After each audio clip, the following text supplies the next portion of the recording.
Hello everybody, Big Seven here, back for another SuperCoach video. This is my round 16 review. I scored 2,563, which wasn't able to prevent me from a devastating rank drop down from a rank of 123 down 4 spots to 127. But arguably, what will be more pivotal than the rank loss was the loss of a player last week. That player happened to be Elliot Yeo. I was hoping that I was going to be able to hold him through for another couple of weeks and either bridge him to Clayton Oliver or bridge him to James Sicily. But with Yeo being out for 3 to 4 weeks, that changed my plans. But I had a decent parachute option. I was tossing up between 3 players to bring in. One of them Liberatore, one of them Chera, one of them Butters. And the player I elected to go for was Adam Chera. And look, I think all 3 of them from here on out, I was expecting to score fairly similar. I did have Liberatore slightly ahead of Chera. I think, in terms of scoring, I had Libba slightly ahead of Chera, who was slightly ahead of Butters.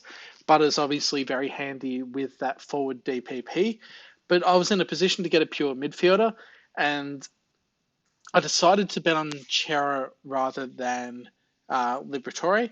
The reason for this, I am kind of betting against the Dogs already. I don't have Tim English, I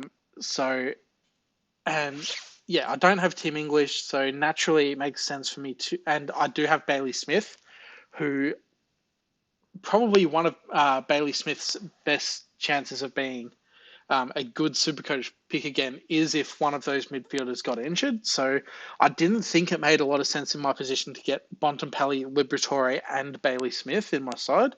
And also I am kind of betting on Carlton here. I held Doherty over, brought him in around about round 11 or 12, I think. It was the week that Clayton Oliver got injured. So I'm betting on the Blues basically to be good. They did deliver last week against the Hawks.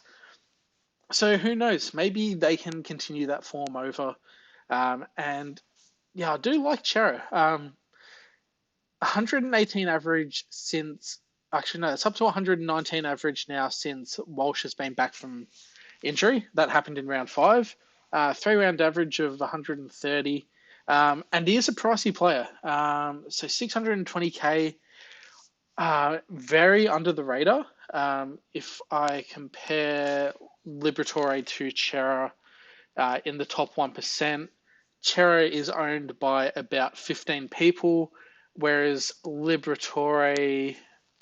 I will check that ownership.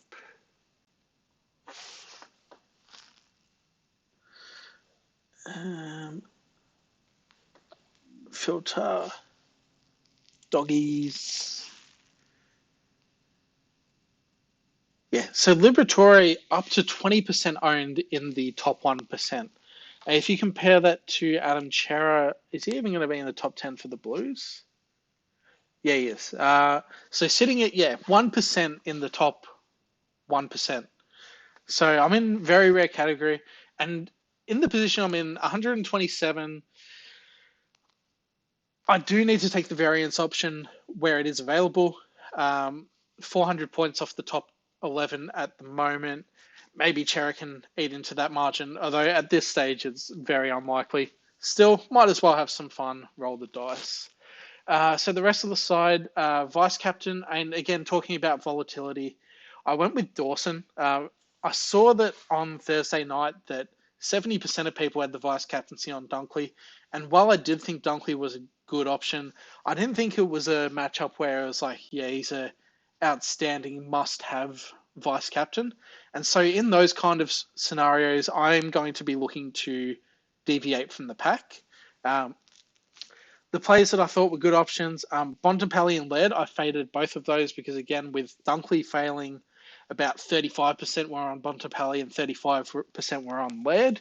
And it kind of led to a position this week where if I had have really nailed my vice captain or captain, I would have been shooting up the ranks. Unfortunately, I didn't do so. I was tossing up between Dawson and Dacos for the vice captain, but in the end, went for Dawson. I think I've had enough of vice captaining or captaining Dawson. I seem to hit him on the wrong weeks, but that's okay. It is what it is. And ended up captaining Petrarca, 128, scored 0 goals for, which unfortunately is expected. Maybe one day he will kick accurately in front of goal, but I doubt it. Laird was another, Merritt was another option, 168 against Port Adelaide. Yeah, that was just a bit of a tougher matchup. Kudos to those who found him. Also, could have gone for Neil against Richmond. He was the one that cashed in. So rest of the side, I elected to loophole Sheasel with Seamus Mitchell. I was thinking before, I try and set a projection on my players before they play. So I was thinking Seamus Mitchell, I was thinking that he was like an average score for him was going to be 75. In the position I was in, I was thinking, okay, I'll take anything that's 80 plus from Sheasel. He scored 79, so I was kind of umming and ahhing about it. And in the end, it was just a bit of a YOLO. We'll just take Seamus, see how it goes. Definitely some potential for it to go wrong, but he ended up gaining me an extra 8 points, so that was fine. Midfield, no loophole shenanigans going on there. Forward line, it's, midfield's looking pretty good. Defense with Sheasel at D6 is fine. The ruck line, Marshall and Briggs, I don't really like that combination, but it's serviceable. The forward line is a bit concerning, though. Bailey Smith at F6. Boy, oh boy, that was a terrible pick. Darcy Cameron fairly highly owned in the top 1%. I think it's at about 75%. And he provides that critical ruck cover if one of Marshall or Briggs was to cop a suspension or 1 week injury. So it's fine. Bailey Smith is just the real weak point in my side. And that does have me thinking, I have 2 trades left and 179k in the bank.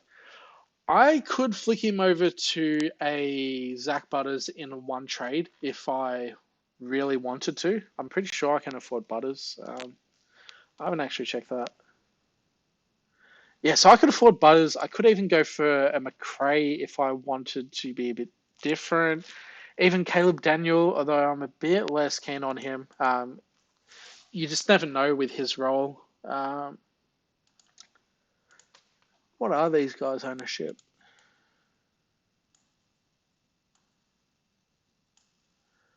So 560. And these guys are pretty highly owned, except for Caleb Daniel and Nick Martin, but not really worth the punt. But I think the bigger issue anyway is that I've only got 2 trades left. Seamus Mitchell is effectively my 23rd premium. I don't think it makes sense to be using a trade yet when you're this low on trades. Look, if Bailey Smith stinks it up for another couple of weeks, then I definitely will be tempted to move him on. But at this stage, I'm going to stick with him. The other trades I'd like to be able to do if I had the funds, or if I had the trades, because I definitely have the funds. I just don't have the trades to do it. Briggs up to English, that'd be really interesting. The player I like, actually like isn't the right word. The player I love is Sean Darcy on so many different levels. But yeah, I can't justify bringing him in. But if you did have excess trades, he would be the ruck option I'd be recommending. Probably cutting out a Rowan Marshall, who is very popular amongst the top sides. I think that would be the best way to get a pod on the competition. Comes up against the Blues this week. They have been bad for rucks to score against, but that's when Pittenet's been playing, and I don't think Pittenet or De Koning, they didn't play last week. I'm assuming they're not playing this week. So Sean Darcy with it must have been a while ago now, but he has scored 193 against the Blues in the past. We know what he is. He is a roller coaster. He's capable of those massive scores, capable of some stinkers in there as well. But look, I reckon he's the punt to go for if you do have excess trades. And when I say excess, I mean probably want to have at least 4, maybe even 5. I know I'm down to 2, and I wish I had more, but unfortunately, I have made some bad trades this year. Not looking at anyone in particular, Bailey Smith or Jordan DeGoey or Joel Amadi, but I've also had some injury luck, bad luck there as well. So I guess, yeah, at this point of the season, anyone that's worth their salt has 22 premiums, maybe even a 23rd. I've got Seamus Mitchell as my 23rd. It's really hard to make up ground. The main way is through captaincy. I do like to go pod when I can. Looking at the matchups this week, though, Brisbane against West Coast, like, I would love to anti-pod Neil or Dunkley, but I could just see that being season ending. So with Dunkley being subbed out last game, I think he's expected to play. But just with that little niggle hanging around, I think I will go the very safe option and lead VC. And there is an argument that you could vice captain someone from the earlier games, like Bontempelli's an option, Dacos is an option, Taranto, Gordon even. I don't really like that though. Just because I think Neil in particular, he's the one that could go absolutely bananas this week. So if you were to go a Bontempelli or a Dacos and they go 130, 135, you could make an argument that that's not even enough to take it. So I like Neil with this West Coast matchup, and if that fails, then you're able to reassess. If he goes, say, 130 or something like that, then I would consider making a leap to a different captain and try and make up some ground there.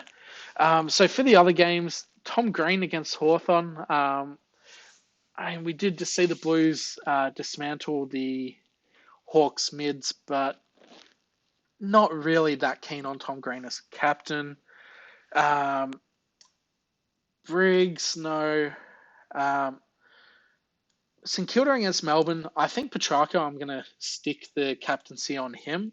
St Kilda's midfield is really bad, and Jack Steele not at his best, and their next best mid is Brad Crouch, and their midfield depth is pretty woeful. Probably explains why Rowan Marshall hasn't hit the heights that other people and myself were expecting. I thought you could go 110 plus in a pure ruck role, but hasn't managed to be the case despite there being some easy matchups. So not a slight against Rowan at all. I think it's just, harder for a ruck of his caliber to score well if he's winning the hitouts, and the caliber of players roving those hitouts isn't there. So with that in mind, I think Petrarca should go well this week against the Saints. You've also got Port Adelaide against Gold Coast, and that could be really interesting for those that have got Butters. Rosé even could do well in that matchup. Gold Coast, I think, are a good side for mids to play against. 15th ranked, so that means they're the 4th easiest side for midfielders to come up against. So I think Butters is a good option as well, especially if you want to go a little more pod. Geelong against North, Tom Stewart, that's just a fade. You would expect the ball to be mostly in Geelong's forward line. Essendon and Adelaide. I think Adelaide are not too bad for midfielders either. Nope, they're second worst now. Okay, so look, I think Merritt's good enough that he is matchup proof. He could be a pod. I mean, we just saw him go 168 against Port Adelaide, so he's definitely capable of scoring well, even against the so-called tougher opposition. And then, Fremantle and the Blues. And if I had Sean Darcy, I'd be very tempted to captain him, honestly. I don't think I've mentioned enough how much I love that man. Otherwise, Fremantle are actually a pretty poor side from. They're the third easiest side for midfielders to come up against. So could go cheeky Chera captain, but I think just owning him is pod enough. I think Neil into Petrarca is the way that I will go. I also need to set up some loopholes because Bailey Smith, he's lost my trust. He's not seeing the field. The good thing is that the Dogs, next few weeks, they've got a bunch of early games. So, yeah, all early games in the next 4 weeks. So, what I can do, Bailey Smith as the emergency, put Jury on field. So, this is a fun exercise where we can see the DPP trade glitch, which I posted a video about earlier in the year.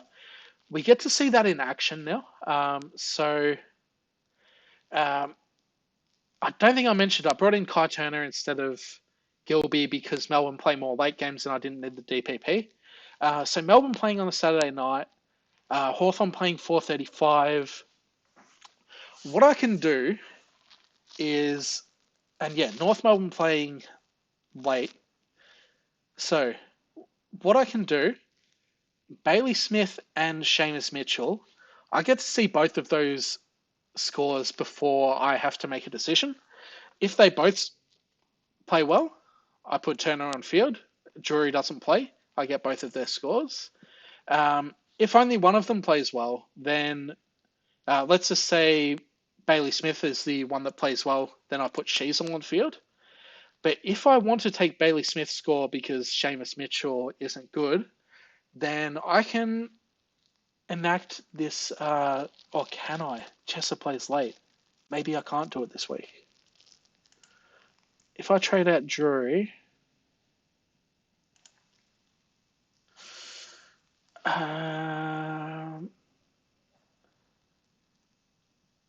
I would have to have it set up beforehand. Maybe I can't do it. I thought I was able to loophole the both of them. Oh yeah, no, I would go Chesser. No, Chesser would be locked out, so I wouldn't be able to do that. That's a tad disappointing. That changes my plans a bit then. What happens if I do that? I don't think it works. Okay. So with that being, I thought I was able to do some cool stuff, but I'm not, unfortunately. So what I can do, so I would have to decide on a Bailey Smith score on after the Friday night. I wouldn't be able to see Seamus Mitchell and Bailey Smith, but I would be able to see Smith. If he scores, sub 80, then what I can do is trade out Drury, bring Sheasel into the forward line, Chesser into the defense, and what I would do is rather than bring in, so I would have to use a trade for this to work.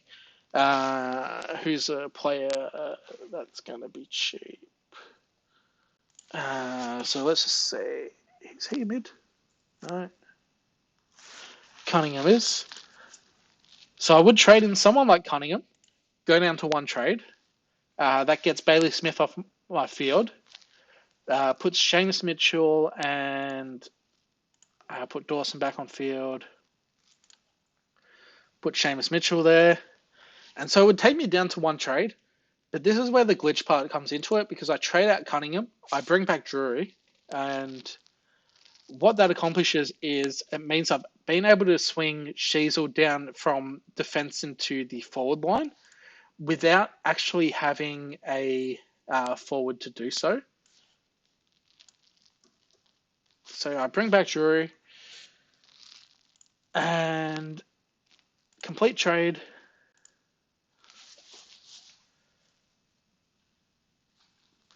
And I get my trade back.